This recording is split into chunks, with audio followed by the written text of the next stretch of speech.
Les amis, si je vous dis Pokémon Pokopia, ça vous parle? Eh ben ça y est, le premier DLC du Season Pass est enfin disponible. Et il nous emmène cette fois dans les profondeurs marines du jeu. Nouvelle zone, nouveaux Pokémon, nouvelles mécaniques. Mais est-ce que cette première extension vaut vraiment le détour? Je te donne mon avis maintenant.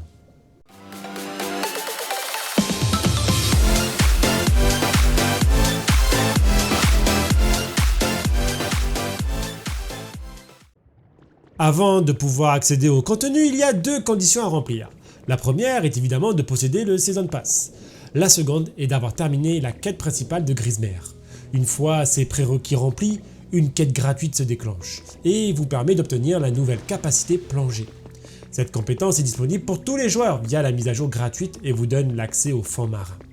En revanche, pour explorer la nouvelle ville sous-marine de Fambuleux, il faudra impérativement posséder le DLC payant. C'est dans cette nouvelle zone se déroulant l'essentiel de cette première extension. Et sans grande surprise, les développeurs restent fidèles à la formule qui a fait le succès de Pokopia. Vous arrivez dans une zone sous-marine totalement abandonnée, où les habitants et les Pokémon aquatiques ont déserté les lieux. Votre objectif sera donc de redonner vie à cette cité en accomplissant différentes missions, en restaurant les infrastructures ou en faisant revenir progressivement les Pokémon qui peuplaient autrefois les profondeurs. Un concept qui rappelle forcément évidemment les différentes zones de jeu de base, mais avec cette fois-ci une ambiance entièrement sous-marine qui apporte un vrai vent de fraîcheur. Et qui dit vent de fraîcheur dit aussi nouveaux Pokémon. Et clairement là, il y a de quoi dans cette nouvelle extension. Ce ne sont pas moins de 50 nouveaux Pokémon qui rejoignent l'aventure et viennent enrichir le Pokédex. De quoi offrir de nombreuses heures supplémentaires aux joueurs qui aiment compléter leur collection. Mais ne vous attendez pas à les faire apparaître en plantant simplement 4 brins d'herbe. Cette fois, les développeurs ont imaginé de nouveaux habitats, bien plus élaborés que ceux du jeu de base pour certains. Certains demanderont de combiner plusieurs éléments du décor, tandis que d'autres vous demanderont carrément de partir à la chasse aux trophées en forme de Pokéball, disséminés un peu partout dans les fonds marins. Une bonne idée qui pousse davantage à explorer chaque recoin de la nouvelle zone. Le DLC ne s'arrête pas là puisqu'il introduit également de nouveaux objets de décoration, mais aussi de nouvelles cultures. Vous pourrez désormais faire pousser des pastèques ou encore du raisin de mer. De quoi ajouter un peu plus de variété à votre ferme et à vos recettes. Ce ne sont peut-être pas des ajouts révolutionnaires, mais ils participent à rendre cette extension plus riche et plus agréable à découvrir. Là où ce DLC m'a vraiment bluffé, c'est sur son level design de cette nouvelle ville. À mes yeux, elle combine tout ce qui faisait déjà le charme des différentes zones du jeu de base, tout en y ajoutant sa propre identité. Vous explorez bien sûr les fonds marins, mais aussi des grottes, des mines, ainsi que plusieurs zones terrestres. Mais ce n'est pas tout. Le DLC introduit également une région baptisée les Abysses, probablement l'endroit le plus marquant de toute l'extension. Sa particularité, il y fait presque totalement noir. Pour progresser, il faudra transporter avec vous des coraux lumineux ou utiliser d'autres sources de lumière afin d'éclairer votre chemin. Cette mécanique n'est pas qu'un simple gadget, elle transforme réellement l'exploration. Chaque recoin peut cacher un passage, un trésor ou bien plus encore, que vous pouvez rater si vous n'avez pas bien éclairé. Ce que j'ai particulièrement apprécié, c'est la façon dont la carte joue en permanence avec la verticalité et l'horizontalité. On plonge dans des failles, on remonte dans des cavernes, on découvre des passages secrets derrière des récifs. L'exploration est constamment récompensée et donne envie de fouiller chaque centimètre de la carte. Pour moi, c'est tout simplement la meilleure map que Pokopia ait proposée jusqu'à présent. Elle est plus variée, plus dense et surtout bien plus intéressante à explorer que celle du jeu de base.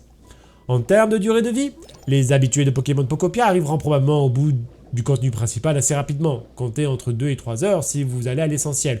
En revanche, si vous aimez explorer chaque recoin, compléter les habitats, capturer tous les nouveaux Pokémon et récupérer tous les collectibles, il faudra plutôt prévoir autour de 5 heures, une durée de vie qui reste finalement dans la moyenne des différents biomes proposés dans le jeu de base.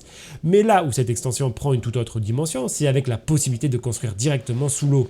Cette nouvelle fonctionnalité ouvre énormément de possibilités de personnalisation, et pour les joueurs qui aiment passer des heures à aménager leur ville, la durée de vie explose littéralement. Entre la décoration, les nouveaux habitats, les cultures inédites et les dizaines de Pokémon à attirer, il y a largement de quoi prolonger l'aventure bien au-delà de la quête principale.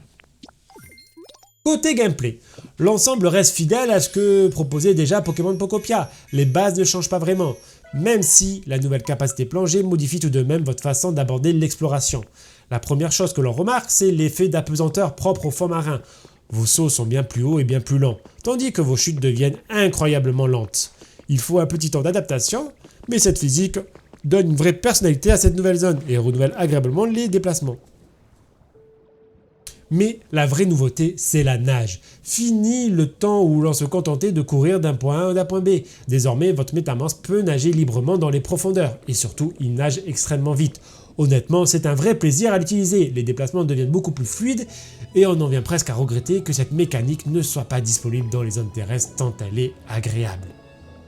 En dehors de ça, pas de révolution, le DLC reste fidèle à la formule qui fait le succès de Pocopia, de la construction, de l'exploration, une tonne de collectibles à récupérer et toujours cette boucle de gameplay particulièrement satisfaisante qui donne envie de découvrir la moindre coin de la carte. Au final les amis, ce premier DLC de Pokémon Pocopia est une vraie réussite. Certes, il ne révolutionne pas la formule, et les habitués en verront le bout assez rapidement. Mais tout ce qu'il propose est de très bonne qualité. La nouvelle ville sous-marine est sans aucun doute la meilleure carte du jeu. L'exploration est encore plus plaisante grâce à la plongée et à la nage. Les nouveaux habitats apportent un peu plus de profondeur au gameplay et les 50 nouveaux Pokémon donnent une excellente raison de replonger dans l'aventure. Si vous avez aimé le jeu de base, je ne vois franchement aucune raison de passer à côté de cette extension. À part le prix du Season Pass, peut-être. Mais voilà qui conclut mon verdict les amis. Dis-moi en commentaire si tu comptes faire ce premier DLC de Pokémon, ce que tu avais pensé du jeu de base. Tu peux retrouver aussi le test du jeu de base sur ma chaîne YouTube. Et si ce test t'a plu, n'hésite pas à t'abonner, à lâcher un petit pouce bleu et à liker pour donner de la force à la vidéo. On se retrouve très bientôt pour une nouvelle vidéo. Prenez soin de vous et bon jeu à tous.